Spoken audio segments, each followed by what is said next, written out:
On Wednesday evening, June 11th, 2008, an F3 half-mile wide tornado just plowed through the small town of Chapman, Kansas, and then on into Manhattan, Kansas. In its wake, it left a trail of destruction where it went.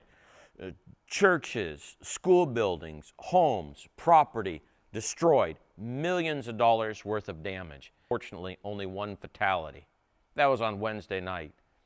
Thursday morning, people woke up as the sun began to rise to be able to see the devastation, filled with discouragement, feeling overwhelmed. Where do we start? Roll back the clock centuries earlier. On a Friday night around AD 33, there were followers, family members, and friends of the man named Jesus the Christ. That day he had experienced a horrible form of death, and finally he had passed away on an old wooden cross, taken down and buried in a tomb.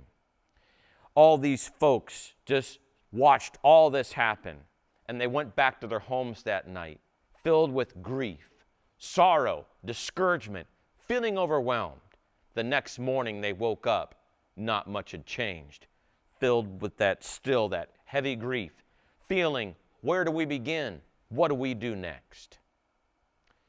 Centuries ago, this man Jesus walked a path called the path to salvation. That's what I want to talk with you about in this program. This path to salvation took him to crucifixion, took him to death, took him to burial. And why did he do all this? To rescue. That's what the word salvation means, to rescue you and me, to rescue us. Do you need rescued from something this morning? Do you have a Wednesday night or a Friday night where something has come upon you and you feel overwhelmed, you feel this dark cloud, this discouragement, whatever it might be over you, and then you wake up on that Saturday morning, you wake up on that Thursday morning, and to look at the debris that is left over and still feel this sense of, where do I start? Walk with me through this program to learn about this path of salvation that Jesus has for you and for me, no matter what is taking place in your life today. Let's begin on the first stop of this path to salvation and begin with crucifixion.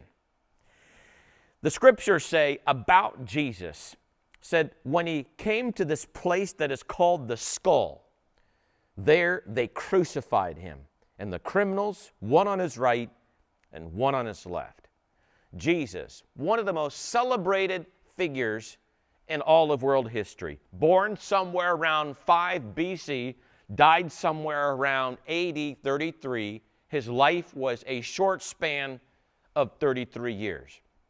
And he died a death of crucifixion. Crucifixion, what is it?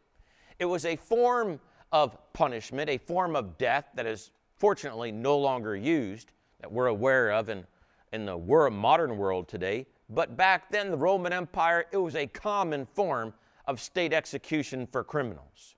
And what was Jesus guilty of? By claiming that he was equal with God, and also by forgiving people of their sins. Doesn't sound like something worthy of a criminal's type of death to you and me, does it? But it did to his political and his religious enemies at the time. When it came to Jesus' crucifixion, first, he had a ministry that led up to that crucifixion for 3 years. For 3 years, he publicly did all kinds of incredible things. He taught amazing things and did miracles, raising people from the dead, helping the blind to see, the lame to walk, feeding the hungry, ministering to the poor. Truly a blessing to the people of his community. And along this journey, he told his followers, hey guys, one day I'm going to die. Not just like everybody else, but very soon I'm going to pass away. And this is the type of death it's going to be. And he told them more than once about this death that was coming. And finally it came, this week that led to his ultimate death. The week started where he was on this donkey, heading into the city of Jerusalem. For 3 years, the people that he had ministered to, when he came into Jerusalem, they all celebrated his coming. They cheered him on like he was a celebrity. But only a few days later, at the end of the week, the same group of people turned on him very fast and were yelling, "Crucify him, crucify him." And that they did. The crucifixion started with what was called flogging, a terrible form of being beaten before you actually get to the death. These whips made of pieces of bone and metal and all kinds of scraps. Jesus was whipped one after another. His back was literally shredded with blood and flesh and muscles. Some say almost down to the bone. It was a gruesome, horrible sight that many people couldn't even get past that part. And then he was put on a crown of thorns, being thorns. We're talking big-time thorns into his skull. Blood poured down, more pain. And he was put upon him just the clothes, and just to mock him because they said he was the king of the Jews. So they insulted him and made fun of him as such a claim. And they pulled at his beard, and they spit at him, and they beat him, and just treated him horribly. And he just took it. And then they took 2 pieces of wood and nailed them together in the form of a cross, and then said, "Hey, you carry this. You're going to die on this piece of wood, so carry it." And so he had this path that he had to travel all around the city of Jerusalem. And as he traveled this path, people lined the streets and began to spit on him and beat him and make fun of him, until at one point he was so wore out, finally he dropped to the ground, could no longer carry his cross. They got to the place where his crucifixion was going to take place. They laid that old piece of wood down. Then the soldiers threw Christ down on that old piece of wood, stretched out one hand this way and another hand this way, and feet stretched out this way, and nailed this one and nailed this one, and put feet one on top of another and put a nail through that one. And then they hoisted him up and then dropped him in a hole that had been made for the cross with a thud. And then they left him there, out in the open sun to die. Now, on his right side and on his left side were 2 other guys. We don't know their names, that also were crucified the same day Jesus was, except they were 2 common criminals that actually had done something wrong. Jesus' crime claimed to be equal with God and to forgive people of their sins. But he was unlike these other 2 men, not just by his claims, but by who he really was. Jesus was God in flesh. Many people dispute that today and argue against it, just like they did that day. But it's true.